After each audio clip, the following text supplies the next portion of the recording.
The night my mother-in-law's anniversary dinner turned into the most talked-about evening in Hartford County, I was 8 months pregnant, wearing borrowed pearls and carrying a $400,000 sapphire in my evening bag. Nobody knew about the sapphire. That was the point. 40 guests had gathered at the Whitmore estate that Saturday. May everything Crystal you deserve chandeliers, come true. white tablecloths, the kind of dinner where old money performs itself for other old money, and everyone pretends the performance is completely natural. My husband's mistress was seated 6 chairs away from me. She was wearing my ring, not a ring like mine, not a similar ring, my ring, the Whitmore sapphire, 4 generations, Victorian setting, worth more than most people's houses. Promised to me publicly at my wedding in front of 108 witnesses by a woman who was already planning to take it back. She held her hand up every time she reached for her wine glass. She thought she had won. She had been planning this for 14 months. I had been planning for 6 days. What happened in the next 40 minutes ended a marriage, exposed a conspiracy that went back 30 years, and made a gemologist named Dorothy the most popular woman in the room. This is not a story about revenge. This is a story about what happens when the people who were supposed to protect you become the threat, and you decide, finally, that you are not going to go quietly. This is a story about the difference between patience and weakness. And the first lesson begins not at the dinner table, but 6 days earlier, on a Tuesday night, on a bathroom floor, with a phone in my shaking hands and a baby kicking against my ribs like she already knew. Stay with me. Value statement. Before we begin, if you have ever been the last person in the room to know the truth about your own life, this story is for you. If someone has ever mistaken your trust for permission, stay with me. Because what Claire Whitmore did that Saturday night is not just satisfying to witness, it is a masterclass in what to do when the ground disappears beneath you and you discover, to your own surprise, that you can still stand. The first lesson: when you discover a betrayal, your most powerful move is to do nothing visible. Do not confront. Do not cry in front of them. Do not change your behavior by a single degree. Information is only a weapon, while the other side does not know you have it. The moment you show your hand, the window closes forever. Claire understood this instinctively. It saved everything that mattered. Claire Whitmore was 33 years old, 8 months pregnant, and approximately 48 hours away from discovering that her entire marriage had been a performance staged for an audience she was never meant to join. She did not know this on the Tuesday night when she sat in her kitchen eating leftover pasta and watching her husband scroll through his phone with the casual ease of a man who had nothing to hide. She did not know it when she kissed him goodnight and told him the baby had been especially active that afternoon. She did not know it when she lay in the dark and felt her daughter turn slowly inside her, a lazy roll from one side to the other, running out of room. She found out at 11:52 p.m. when she picked up his phone to search for a contractor's number. They were finalizing the nursery built-in. The contractor had sent revised measurements earlier that day, and Claire, who ran her own interior design firm and had strong opinions about millwork, wanted to confirm the specifications before she forgot. Richard's phone was closer. She picked it up without thinking. It buzzed in her hand. A notification. A name she did not recognize. B. Office. She told herself not to open it. Her thumb disagreed. Not a text. A photograph. A woman's hand against white hotel sheets. Dark red nail polish. Slender fingers arranged with the deliberate carelessness of someone who wanted the image to look casual and had worked at it. And on the ring finger, catching every bit of light in the frame, with the particular brilliance of a stone that had been worn and loved for generations. The Whitmore sapphire.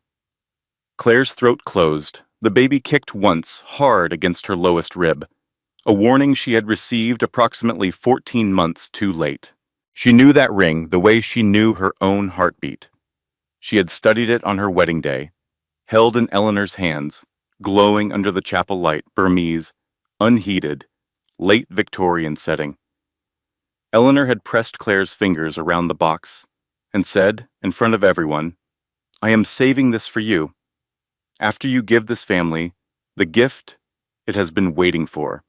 And she had smiled at Claire's stomach with a precision that Claire had interpreted, at the time, as warmth. The shower was running. Richard was in the master bathroom, humming something she did not recognize. She would later find out it was a country song she had never heard. She developed a strong and lasting opinion about country music after that. Claire set the phone down, exactly where she had found it, face down, same angle. Her hands were not shaking. She found that strange. She had expected shaking. The bathroom door opened. Steam rolled out. Richard emerged with a towel around his waist, wet hair, the easy smile of a man returning from somewhere uncomplicated. "Hey," he said. "You still up? You okay?" "Just tired," she said. "The baby has been active today." He crossed to her side, pressed a kiss to her forehead. The same kiss he had given her every morning for 6 years. It landed differently now, like hearing a familiar song played in the wrong key. "Get some rest," he said. "I'll turn the light off." She nodded. Watched him settle, waited until his breathing slowed and deepened into sleep. Then she lay in the dark and made a list. She did not cry. Not yet. Crying was for later, when she could afford the distraction.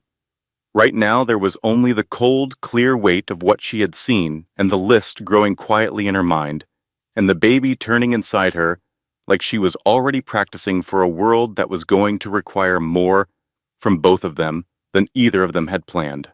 In the morning, Richard left early for a client meeting. Claire waited 20 minutes. Then she called her best friend.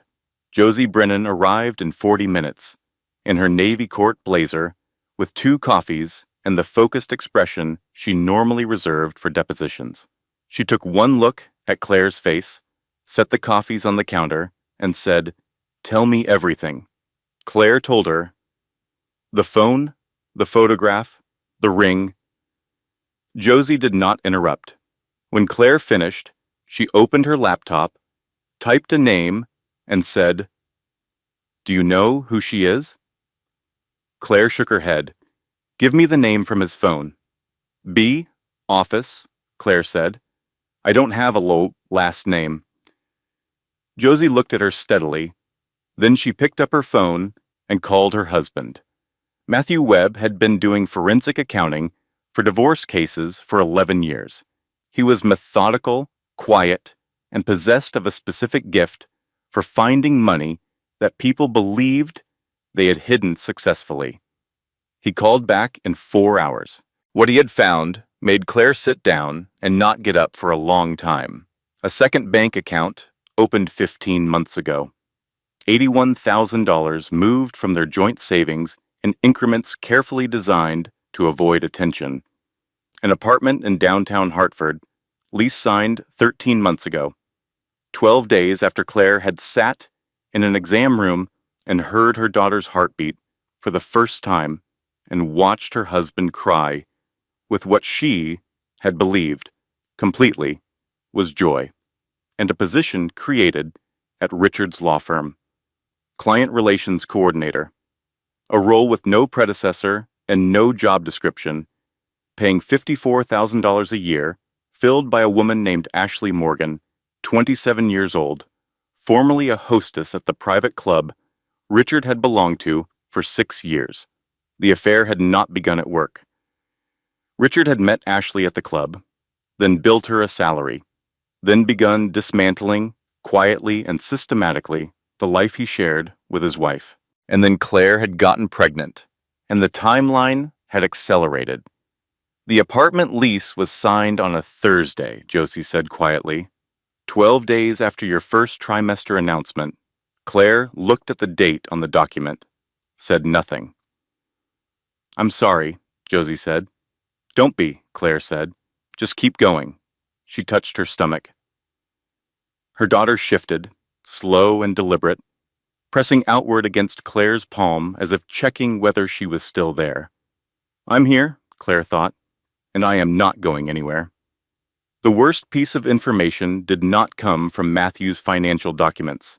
It came from Josie's phone at 9:30 that evening in the form of a forwarded email from a woman named Patricia who handled event planning for the Whitmore Family Foundation. Patricia had been Josie's client 2 years earlier. She owed Josie a significant professional debt and had apparently decided this was the moment to begin repaying it. The email contained a guest list. Eleanor Whitmore's anniversary dinner, Saturday evening, the Whitmore estate. 40 guests, black tie. Claire scanned the names, recognized most of them, stopped at one entry near the bottom, listed under family friends. Ashley Morgan.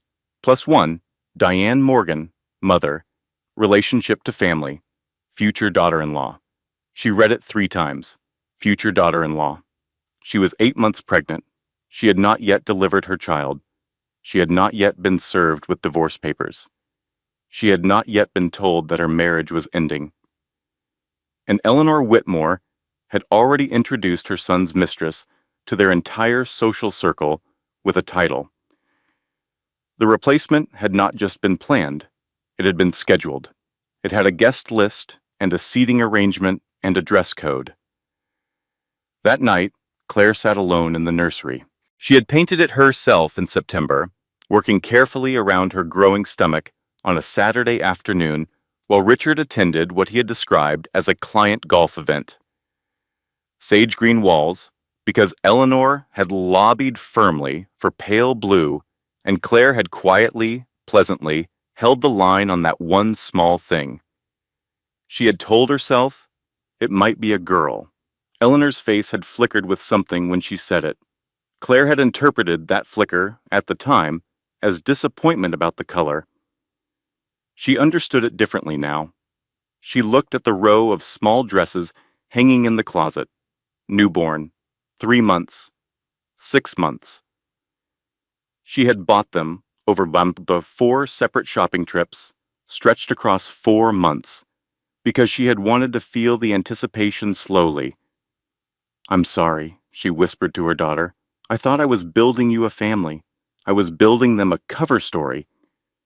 She let herself cry for exactly 11 minutes. Then she wiped her face, went to the kitchen, and opened a fresh page in her notebook. Because she still had 5 days. And 5 days, she had learned in her years of running a business on a tight timeline, was more than enough time for a person who knew what they were doing. The next morning, she asked Josie to bring Matthew back. They sat at Claire's kitchen table. The same table where she and Richard had shared 6 years of ordinary breakfasts, the same table where she had once planned a surprise anniversary trip to Nantucket that Richard had praised for weeks afterward, and Matthew laid out the complete financial picture. Total funds moved, $81,000. Additionally, a personal loan taken against the house in the amount of $47,000, using documents that bore Claire's signature in handwriting that was not quite right. "Forged," Matthew said. He said it simply, the way he said everything. "I've compared it to 6 samples of your actual signature. The differences are consistent with copying rather than natural variation." "Forged," Claire repeated. "Felony fraud," Josie said. "Multiple counts." Claire felt something settle in her chest. Not anger exactly. Something colder and more useful. Clarity. And then Josie opened her laptop and read from an email chain that had been forwarded through 2 intermediaries from a Boston attorney who specialized in high-asset custody disputes and had apparently been consulting with Richard for at least 3 months. The strategy was clinical in its precision. Wait until 6 weeks postpartum. Document any observable signs of emotional instability during the recovery period. File for divorce, citing irreconcilable differences. Seek primary custody of the child on the grounds of the mother's compromised mental state. Specific language recommended: postpartum anxiety, emotional volatility, difficulty bonding. They were going to use Claire's own hormones against her. They were going to wait until she was at her most physically depleted, her most emotionally raw, and then they were going to take her daughter. The room was very quiet for a moment. Outside, a car drove past. A dog barked somewhere down the street. The ordinary sounds of a world continuing without awareness of what was being planned inside this house. "Josie," Claire said finally, "who else knew?" Josie hesitated. Then she said, "I think you need to hear this from someone else first." The knock at the door came 20 minutes later, as if it had been timed. Margaret Whitmore Cole was 60 years old, Richard's older sister, and she was standing on Claire's porch in the October rain with an umbrella in her hand and the expression of a woman who had been carrying something heavy for a very long time and had finally decided to put it down. "I know," she said. "That is all. I know. Can I come in?" She sat across from Claire at the kitchen table, and she talked for 40 minutes without stopping. And what she said rearranged everything Claire thought she understood about the past 6 years. Eleanor had not simply discovered the affair and tolerated it. Eleanor had arranged it. Ashley Morgan had been a recipient of the Whitmore Family Foundation's Young Women's Scholarship Program. Eleanor's flagship charitable initiative, her most visible legacy, the thing she mentioned at every dinner party. Eleanor had mentored Ashley personally, had introduced her to Richard at a foundation gala 18 months ago with the deliberate intention of providing her son with what she privately referred to as a more suitable partner. Claire had always been, Margaret said quietly, looking at the table rather than at Claire's face, what Mother called capable in ways that would eventually become inconvenient. She said it at a family dinner 2 years ago. She thought I wasn't paying attention. Claire absorbed this. She had been auditioned for replacement before she even knew she was being evaluated. And then Margaret told her about Susan. 30 years ago, a woman who had married Richard's cousin in a ceremony the family had attended with surface warmth and private reservations. When Eleanor decided the marriage was not the right fit for the family's image, the Whitmores had closed ranks with a precision that Margaret described as something between a legal strategy and a military campaign. 19 months later, Susan had lost the marriage, the assets, and primary custody of her young son. She had started over at 33 with nothing that had not been given to her before she married into that family. They had a playbook, Josie said. They had used it before, Matthew confirmed. Claire looked at her hands on the table. Then she looked at Margaret. "Why now?" she asked. "Why come to me now?" Margaret was quiet for a moment. Then she said, "Because I watched them do it to Susan, and I said nothing. I told myself it was not my place. I told myself she must have done something to deserve it. I was 29 years old, and I was afraid of my mother, and I have spent 30 years being ashamed of that particular combination." She looked at Claire directly. "I am not going to do it again." The meeting with Stephen Whitmore happened on Wednesday afternoon, and Claire almost did not take it. The call came from a number she did not recognize. When she answered, the voice on the other end was Richard's father. Quieter than she remembered, more careful with his words. Like a man who had spent decades choosing them badly and was now attempting a different approach. "I would like to speak with you privately," he said. "Before Saturday. Would you be willing to meet?" Claire held the phone and thought about 40 years of silence, thought about Susan, thought about the way Stephen had smiled at every Whitmore dinner and said nothing and retreated to his study the moment Eleanor began running the room. She thought about the fact that he had called her at all. "Yes," she said. "Tell me where." They met at a coffee shop in West Hartford, 20 minutes from the estate. Neutral ground. Stephen was already there when she arrived, sitting at a corner table with an untouched cup of coffee and a newspaper he had not been reading. He looked smaller than she remembered him. The weight of what he was carrying had compressed him. He did not make her wait. I know what my wife has done, he said. I know what my son has become. I have known for some time, and I did not act, and I am not going to offer you an explanation for that, because there is not one that is adequate. Claire sat across from him, said nothing. Let him talk. I saw Ashley wearing the ring at a foundation luncheon 3 weeks ago. He said this without visible emotion, in the flat tone of a man reporting a fact he has had time to process. I had it quietly appraised by an independent gemologist the following week. What is in Eleanor's safe is synthetic, lab created. Someone invested in a quality imitation, but it is not the Whitmore sapphire. He reached into the inside pocket of his jacket and placed a velvet box on the table between them. Navy blue, Whitmore crest embossed in gold, the box she had seen on her wedding day. Open it, he said. Her hands were steadier than she expected as she lifted the lid. The Whitmore sapphire sat in its setting and caught the afternoon light coming through the coffee shop window, and it was, without question, the most beautiful thing Claire had seen in 6 days of looking at terrible things. How, she said. I had a duplicate made years ago, Stephen said, as a precaution. I never told Eleanor. I never trusted her relationship with valuable things. The real stone has been in my private safe deposit box for 11 years, he paused. This ring was always meant for you. Eleanor promised it publicly at your wedding, and she meant it as a performance, not a commitment.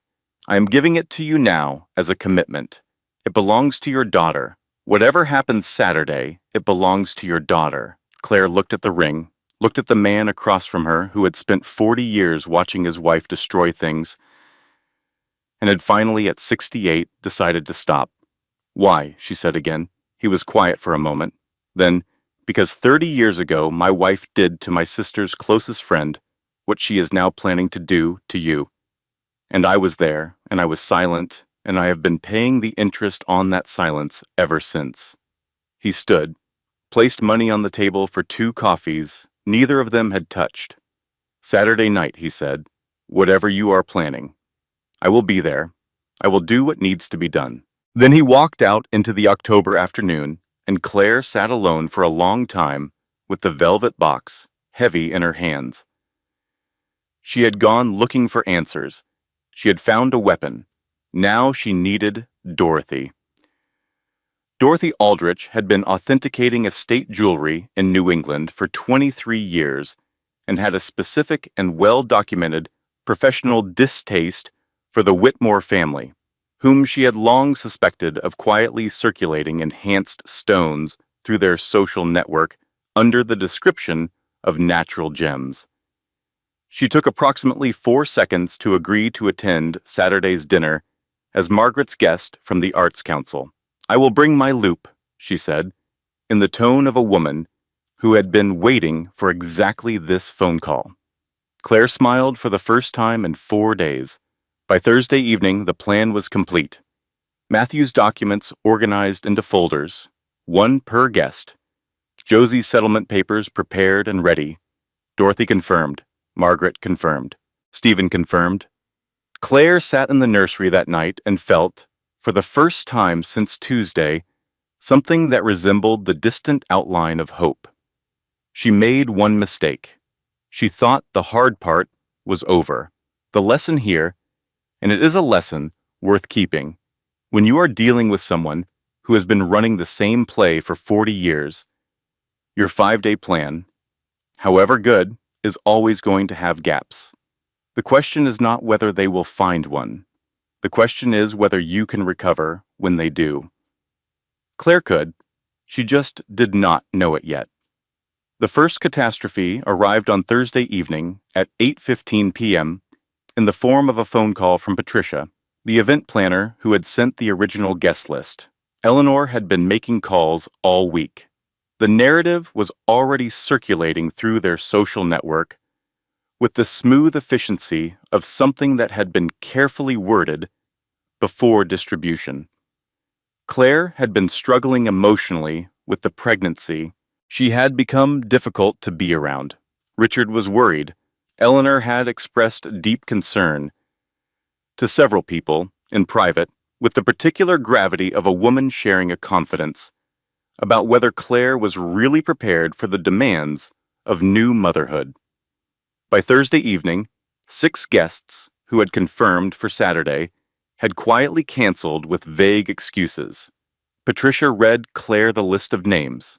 Claire wrote them down. Looked at the list. She had been friends with 2 of those couples for 4 years. She had attended their children's birthday parties. She had sent casseroles when one of them had surgery. She had not spoken to any of them once in the past week, and Eleanor had already reached them first. She started the unstable story. Before I even knew about the divorce strategy, Claire said. Josie was quiet for a moment on the other end of the phone. Then she said, "She has been doing this for 40 years, Claire. She is very good at it." "I know," Claire said. "It does not change anything." "I know," Claire said again. She hung up and went to bed and did not sleep. The second catastrophe arrived on Friday morning at 6:17 a.m. Matthew's voice on the phone had the specific, careful quality of a person who is managing the delivery of bad news. "He moved the money," Matthew said. "Last night, the joint account." "How much?" Claire said. "All of it," Matthew said. "He left $31. There was a silence. Richard had been tipped off. Not fully. If he knew everything, he would have run. But something had shifted. Something had told him to move fast, and he had moved fast, and now Claire had $31 in the account she had deposited 6 years of design income into, and a daughter who was going to need health insurance and a mortgage payment due in 3 weeks. She stood in her kitchen for a long time. The morning light came through the east window the way it always did. The coffee maker ran through its cycle. Everything looked exactly the same. The baby kicked. "I know," Claire said quietly. "Me too." She called Josie. Josie said, "We knew this was a possibility. The signed documents will cover recovery of all transferred funds. This does not change Saturday." "I know," Claire said. She said "I know" a great deal that morning. It was the only response available. The third catastrophe arrived at 11:47 p.m. A text message from a number Claire did not recognize. She was still awake. Sleep had become theoretical. Sitting in the kitchen, with a glass of water and the nursery monitor on the counter, even though the room was empty, a habit she had developed without noticing, she opened the message. A photograph. Ashley at what appeared to be a bridal salon in downtown Hartford. White dress, champagne glass raised, the synthetic sapphire on her finger catching the salon's ring light. The expression of a woman who believes, completely, that she has won. The caption read, "Cannot wait for tomorrow night, making it official." Claire looked at the number, cross-referenced it against Eleanor's private cell, which Margaret had given her on Wednesday. They matched. Eleanor had sent the photograph to Ashley, celebratory, congratulatory, the matriarch welcoming the replacement before the original had even been formally discarded. Ashley had forwarded it, either by accident or as a taunt, to Claire's number, which Eleanor apparently had saved in her contacts under the notation "R's wife."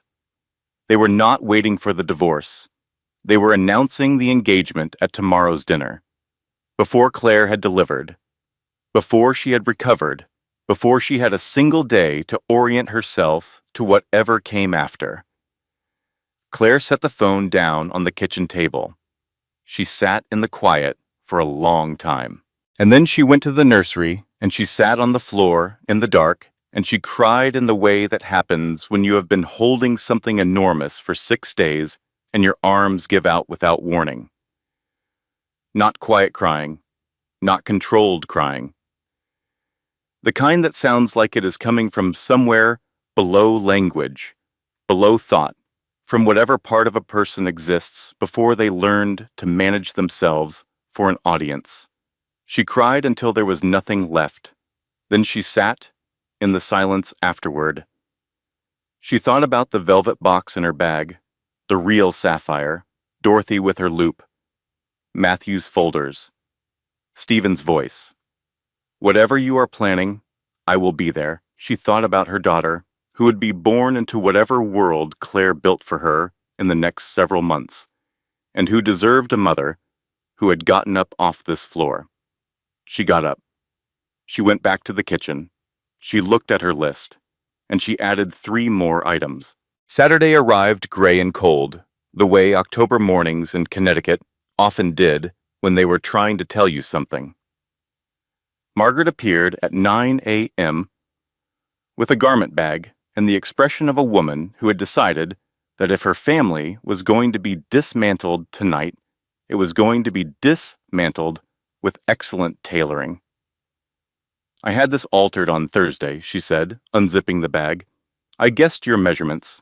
Tell me if I guessed wrong. Inside was a dress in deep navy silk, empire waist, which was both practical and elegant given Claire's current circumstances. Simple lines, the kind of dress that required no additional statement because it was already making one. Claire tried it on, stood in front of the mirror in the bedroom she had shared with Richard for 6 years. She looked exhausted. She looked 8 months pregnant. She looked like a woman who had not slept properly in a week and had been carrying a weight that would have flattened most people. But her eyes were different, sharp and clear and finished with waiting. You look like you're going to war, Margaret said. Claire looked at her reflection for another moment. I am, she said. Good, Margaret said simply. Josie arrived at 4 with the final document packets, 1 folder per guest, 40 total, each containing Matthew's financial summary, the key wire transfer records, the forged mortgage documents, and the relevant excerpts from the Boston attorney's email chain, organized with tabs. Josie did not do anything without tabs. Remember, Josie said, do not lead. Let them go first. Eleanor will try to control the room. Ashley will try to display the ring. Give them the space to do both. Your power is not in what you say first. Your power is in what you say after they have already said too much. And if it starts to go wrong, it won't. Josie, Claire said. Josie squeezed her hand. If it starts to go wrong, you still have the sapphire. You still have Dorothy. You still have the truth. Those 3 things do not disappear. Matthew will be in the kitchen, Matthew said from the hallway, where he had been quietly reviewing his folder organization. I will come in through the side entrance when Josie signals. I will have the remaining copies. Claire nodded. At 6 o'clock, with 1 hour remaining before she needed to leave, Claire went to the nursery alone. She stood in the room she had painted herself, looked at the mobile above the empty crib, the stuffed animals arranged on the shelf, the tiny dresses in the closet. She had built this room the way she built every room, with attention and intention and the belief that spaces could hold the people inside them gently if you were careful enough in how you constructed them. She placed one hand on her stomach. I wanted to give you everything, she said quietly. I wanted to give you a family that was real. I am sorry it turned out to be this instead. Her daughter kicked, strong and certain. I know, Claire said. I know. She picked up the evening bag from the dresser. Confirmed the velvet box was inside. Confirmed her phone was charged. Confirmed that she looked, as Margaret had said, exactly like a woman going to war. Her own phone buzzed on the dresser. 1 text, unknown number. I will be there, whatever you need. Stephen. She picked up the bag, walked downstairs, opened the front door to the October evening. The Whitmore estate at 7 p.m. was exactly what 40 years of Eleanor's management had produced. Flawless, cold, expensive. Crystal chandeliers blazed across the entry hall and the formal dining room beyond. White linens, silver flatware, flowers arranged in the style of a magazine spread, A string quartet in the far corner, playing something European and unintrusive. 40 guests in formal wear, performing ease for each other with the practiced fluency of people who had been doing it their entire lives. Eleanor stood by the fireplace in the main room, silver hair perfectly arranged, diamonds at her throat, because Eleanor always wore diamonds, because diamonds communicated a specific message about the permanence of certain things. She was receiving her guests with the warmth of a woman who had arranged everything exactly as she intended. Richard stood at her left shoulder, handsome, charming, his hand on a guest's arm at exactly the right moment.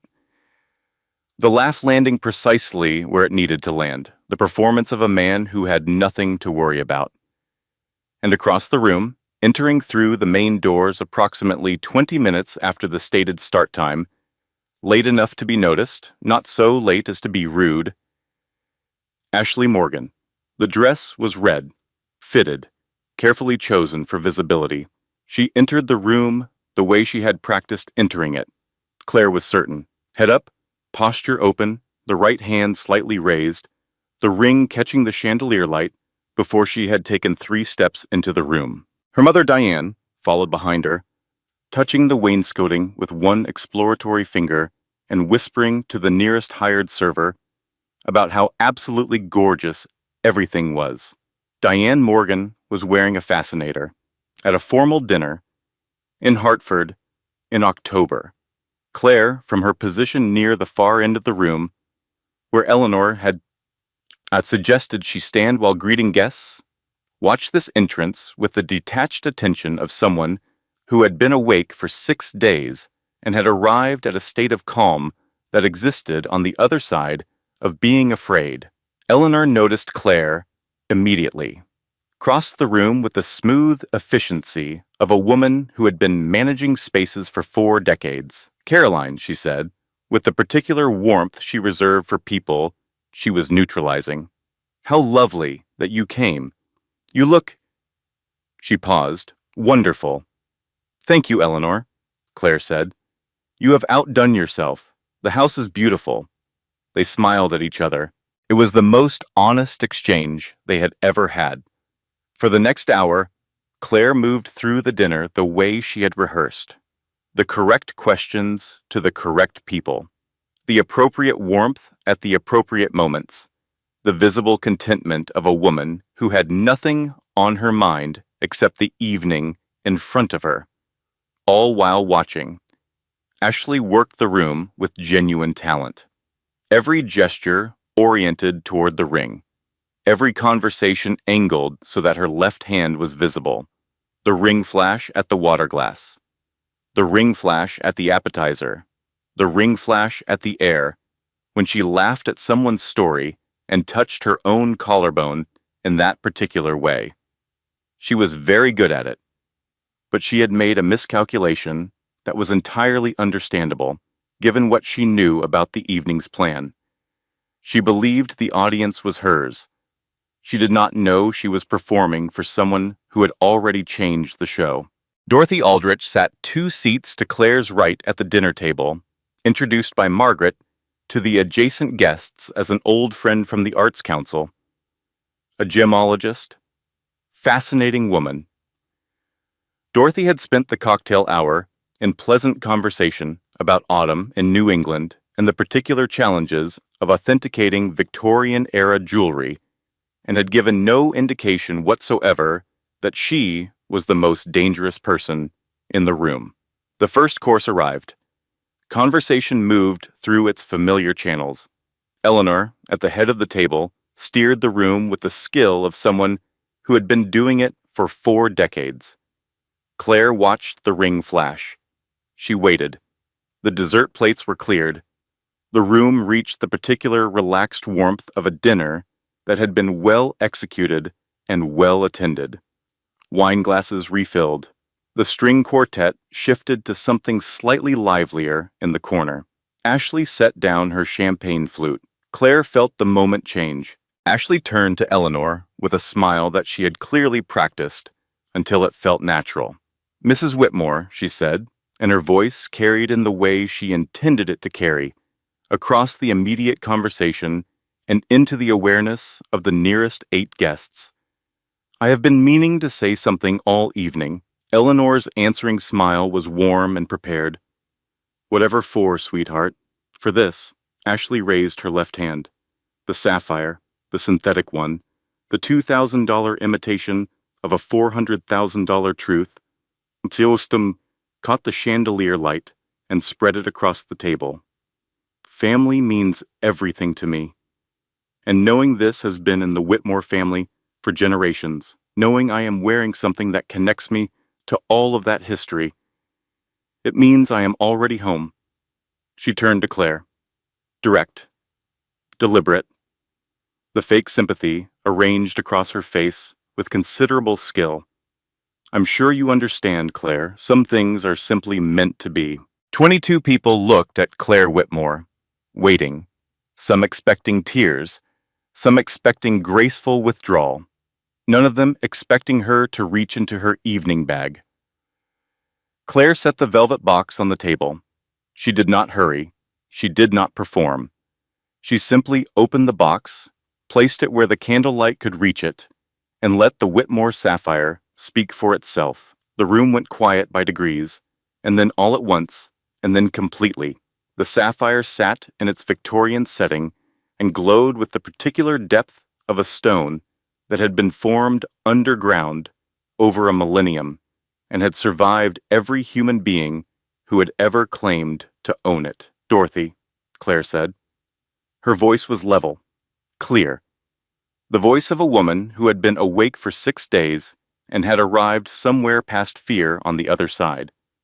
Dorothy Aldrich set down her dessert spoon, rose from her chair without haste, picked up the ring from Claire's outstretched hand. The silence in the room was absolute. Plates untouched, wine going flat, 40 people in formal wear, holding their breath without having decided to. Dorothy produced her loupe from her evening bag. She had come prepared. She had always been prepared. This was what 23 years of preparation looked like, and examined the stone under the chandelier. 30 seconds. This ring, Dorothy said finally, is the genuine Whitmore sapphire. Burmese, unheated, late Victorian setting. I appraised this stone 16 years ago for Stephen Whitmore. The provenance is not in question. She set it gently on the table, turned to Ashley. May I see yours? Ashley's hand moved back, instinctive. A woman protecting something she had not yet understood she was about to lose. That is, I do not think that is... Ashley started. Eleanor's voice came from the head of the table, controlled and smooth. This is hardly the appropriate moment for a jewelry examination. Claire has clearly been... Mother, Margaret, across the table. Quiet and steady. 30 years of silence converted into 3 syllables. Let Dorothy do her job. The room waited. No one moved toward the exits. No one looked at their phones. 40 people in black tie sitting absolutely still in the particular suspension of a moment that everyone present understood would be discussed for years. Ashley looked at Eleanor. Eleanor had no help to offer. The script had changed. The evening had gone somewhere she had not planned for, and she was, for the first time in longer than anyone at that table could remember, without a response prepared. Fine, Ashley said. Her voice shook at the edges. It is real. I know it is real. She gave it to me. She said it was the family ring. She said I was... She stopped, looked at the 40 people watching her, understood what she had just said. In front of all of them, Dorothy took Ashley's hand gently, examined the ring under the chandelier light, held it at the angle she needed. 10 seconds. 20. The string quartet had stopped entirely. This stone, Dorothy said, is synthetic corundum. Lab created. The color matching is excellent. Someone spent real money on a quality imitation. But there is no natural silk, no inclusions, no fingerprint of the earth. She set Ashley's hand down. This stone is worth approximately $2,000, perhaps somewhat less. The words landed the way the truth lands when it has been kept waiting for a long time. Not loud, not dramatic, simply real. The whispers began at the far end of the table and moved inward. Someone knocked a wine glass, and the red spread across the white linen. A woman near the center of the table put her hand over her mouth. "That is impossible," Ashley said. Her voice had lost its performance entirely, the careful modulation gone, something younger and more frightened underneath. "She gave it to me. She told me it was real. She told me I was—" She stopped again. Eleanor rose from her chair. Her composure was largely intact. It was remarkable, Claire thought, how much intact composure 40 years of practice could preserve.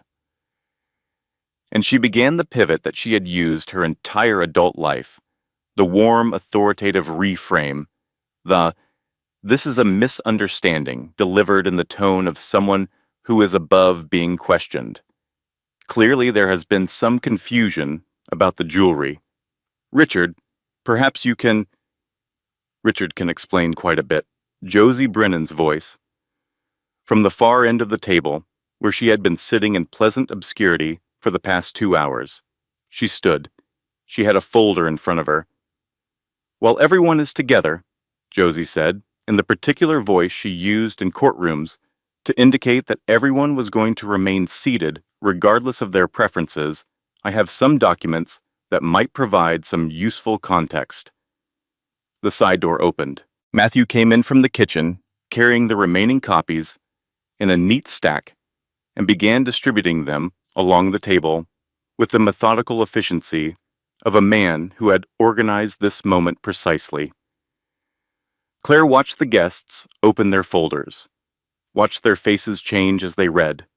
The bank statements, the wire transfers, the loan with the forged signature, the email chain with the Boston attorney, the strategy for postpartum instability, the plan to seek primary custody of a child not yet born.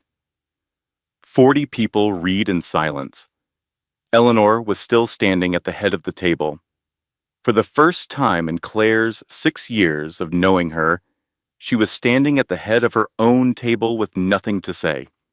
Richard came in from the hallway. He had apparently been somewhere in the back of the house for the past portion of the evening. Claire did not know exactly where, did not particularly care, and would later learn he had been on the phone with his Boston attorney in the library when the first round of folders was distributed. He stood in the doorway. His face was gray, in a way that had nothing to do with the lighting. The charm was simply gone, not faded, not strained, gone, and what was underneath it was cold and calculating and very afraid. "This is a setup," he said. His voice was controlled and flat. "You have been building this for a week. You manipulated my father. You are performing for these people, and you believe this will—" Richard. Stephen Whitmore's voice. From his seat at the table, he stood up. In 40 years of Whitmore family dinners, Monsieur, Stephen Whitmore had never stood up to speak before his wife finished. 40 years of background, 40 years of retreating to his study, 40 years of not interfering. "Not tonight. Sign what Josephine has prepared," Stephen said. "Tonight. Or I place a call to the Bar Association Monday morning. Forged documents on a residential mortgage constitute felony fraud. I was a federal judge for 22 years. I know exactly what that charge carries, and I know exactly who to call." Richard looked at his father. Something passed between them, something that both of them understood would not repair. The particular fracture that happens when a child realizes the parent who stood back all their life has finally chosen a side and has not chosen them. Richard sat down. The guests began leaving. Quietly, quickly, the way people leave the scene of something they do not want attached to their reputation. Gathering coats and bags with the brisk efficiency of 40 people who had just read a document they were going to be discussing over Sunday brunch and needed to be elsewhere before anyone asked them to comment on the record. By the time the last car turned out of the circular drive, 7 people remained in the dining room. Claire, Josie, Matthew, Margaret, Stephen, Richard, and Eleanor, who had not moved from her position at the head of her table. She looked at Claire with an expression that had nothing left in it except something old and cold and stripped of performance. "You think you have won," she said. Her voice was quiet now, all the social warmth gone, the actual woman underneath it finally visible. "You have destroyed this family. Everything I built, everything Stephen's grandfather built before him. You have handed 40 years of work to people who will use it for gossip, and you believe that makes you righteous." Claire stood up. She had expected to feel triumphant in this moment. She did not. She felt tired. She felt sad in the specific way you feel sad when you have loved something that turned out to be made of something other than what you believed. She felt the weight of her daughter pressing downward and the weight of the past 6 days pressing equally hard from the other direction. And underneath all of that, she felt something else, something quiet and solid. She had come to understand something in the past 6 days about strength. She had believed for most of her adult life that strength was holding everything together, absorbing the damage, continuing to function, being the person who managed things so that other people did not have to. She understood now that this was not strength. This was service to people who did not deserve it. Strength was falling apart completely and then getting up anyway. Strength was sitting on a nursery floor at midnight and crying until there was nothing left, and then standing up because there was still something that needed doing. Strength was being here. She looked at Eleanor. "You did not build a family," she said. "You built a structure for controlling people. And I was never going to fit inside it, because I was never going to stop being a person long enough to be a component." She closed the velvet box on the table, placed it in her bag. "This is my daughter's inheritance," she said. "Not an Ashford thing, not a Whitmore thing, a June thing, when she is old enough to understand why." She looked at Josie. "Let's finish it." They moved to Stephen's study. It was a room Claire had been in twice in 6 years, once at Christmas, once when she and Richard had discussed the nursery renovation with a contractor Stephen had recommended, bookshelves floor to ceiling, a desk that had belonged to Richard's grandfather, the quiet of a room that had witnessed decades of private conversations. The documents were spread across the desk. Josie had them organized with the precision of someone who had spent 17 years preparing for exactly this kind of moment. Richard sat in the chair across from her. His attorney was still in Boston. He was, for possibly the first time in his adult life, entirely without representation and entirely without performance. He read. He read for a long time. His face cycled through the predictable sequence. Denial, calculation, the search for an exit, the realization that the exits had all been methodically closed. "You have taken everything," he said finally. "I have taken what was mine," Claire said, "and what you stole, and what our daughter is going to need." His eyes went to her stomach. Something moved through his expression. She chose not to analyze what it was. "And if I do not sign," he said. "Then I file the police report Monday morning," Stephen said from the corner. "Forgery, embezzlement, fraud. You will lose your license before the ink dries on the complaint." He paused. "I was a federal judge for 22 years, Richard. I know every person in that process personally." Richard looked at his father. "There are moments that break things permanently. Not the large, dramatic ruptures, but the quiet ones. The moments when a child understands that the protection they believed they had was conditional on a set of behaviors they have now violated beyond recovery. Whatever remained between Stephen and Richard Whitmore after this night, it was not what had existed before. Richard signed, page after page, the divorce settlement. The custody arrangement, primary custody to Claire, supervised visitation to Richard in a public setting at scheduled intervals, the asset division, the recovery of the transferred funds, the trust established for their daughter, irrevocable, in an amount that accounted for every dollar that had been moved. When it was done, Josie gathered the documents and checked every signature and said, "It is finished." Richard said, as he was preparing to leave, "I never meant for any of this to hurt you." He said it the way people say things they have decided to believe because the alternative requires more honesty than they are currently capable of. Claire looked at him for what she understood was the last time she would look at him as her husband. "You never thought about me at all," she said. "That is worse than meaning it." She left first, walked through the estate she had attended dinners in for 6 years, past the art she had quietly rearranged on one visit because the spacing was wrong and Eleanor had never noticed, past the flower arrangements and the white linens and the crystal chandeliers still blazing over a room full of empty chairs, out through the front door, into the October night. The air was cold and smelled like leaves and rain and the end of something. Josie was beside her on the steps, then Margaret, then Stephen, standing in the doorway of his own house looking older than she had ever seen him. "Thank you," Claire said to him. He nodded. He did not say anything else. There was nothing else that was adequate, and he seemed to understand that. Margaret drove her home. They did not talk much. The evening had used up the available words.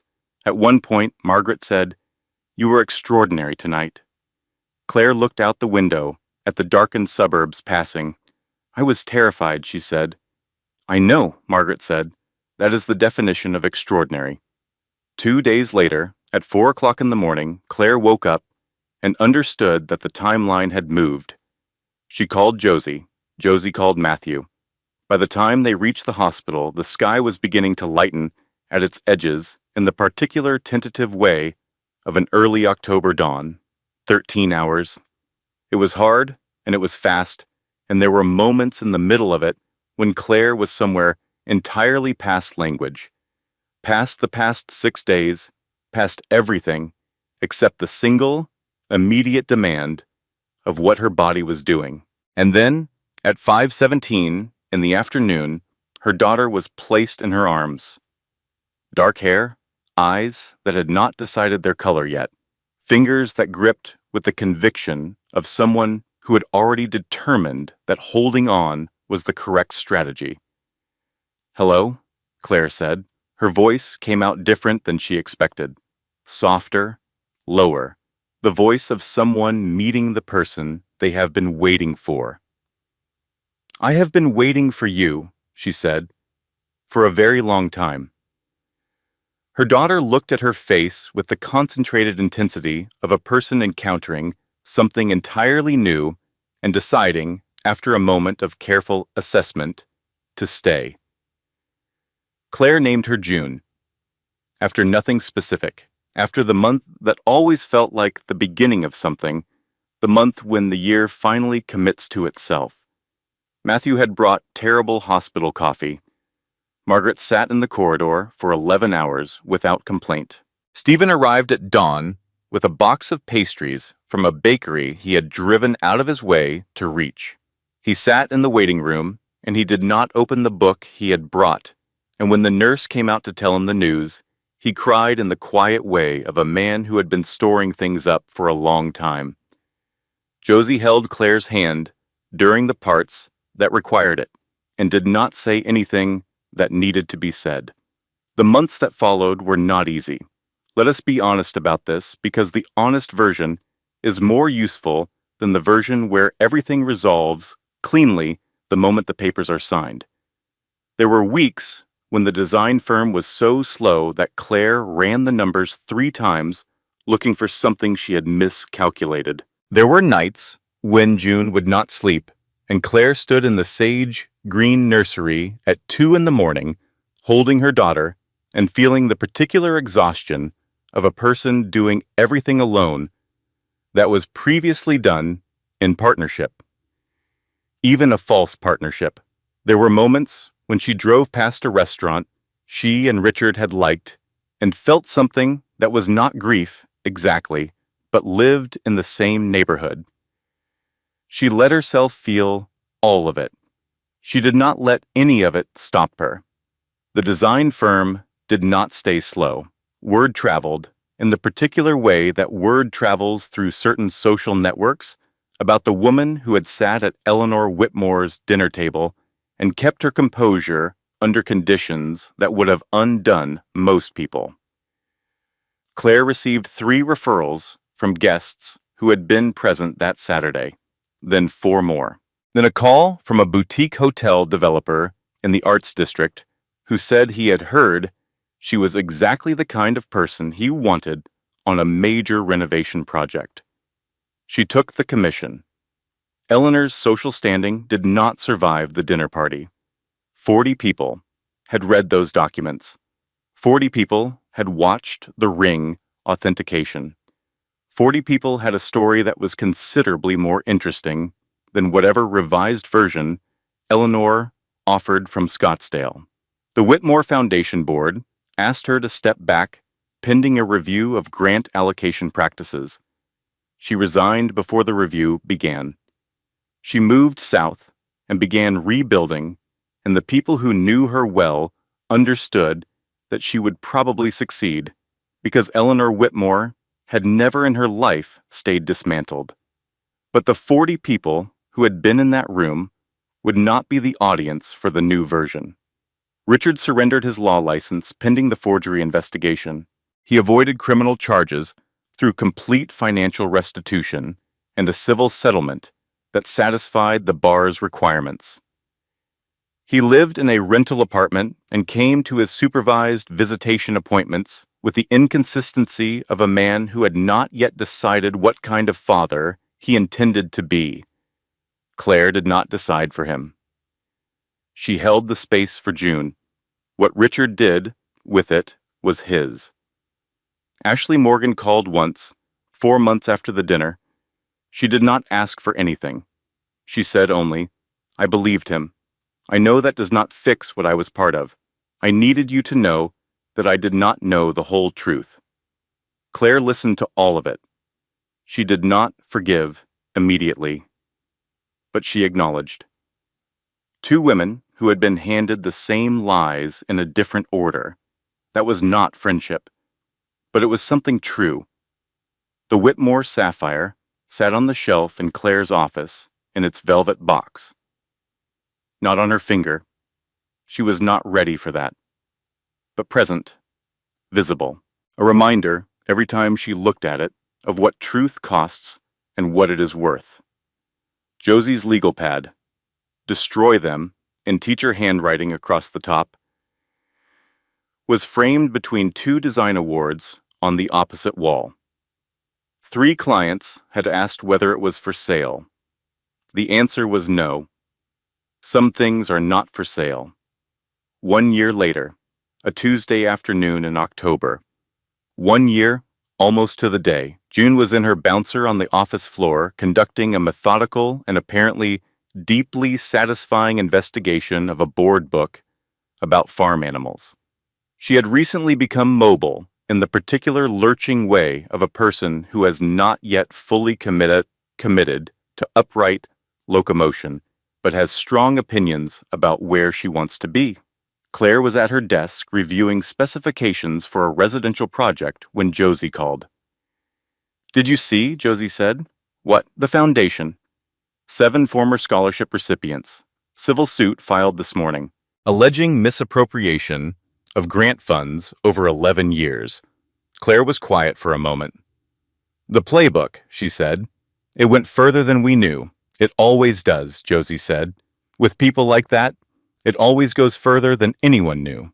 Claire put the phone down, looked at June, who had abandoned the board book and was now looking up at her mother with the clear-eyed, focused attention of a person assessing the situation. Claire laughed. Out loud, in her own office, in her own life. The real kind of laugh. Unmanaged, unperformed. The kind that comes from somewhere genuine. June looked startled, then smiled, then made a sound that was attempting to be a laugh too. I know, Claire said. Me too.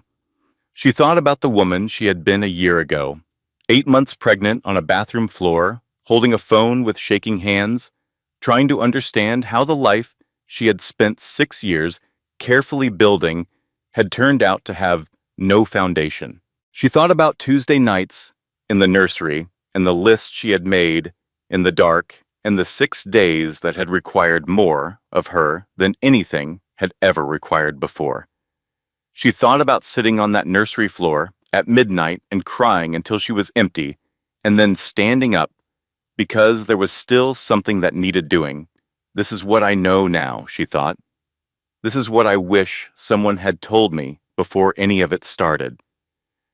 The people who underestimate you are counting on something specific. They're counting on your kindness being permanent.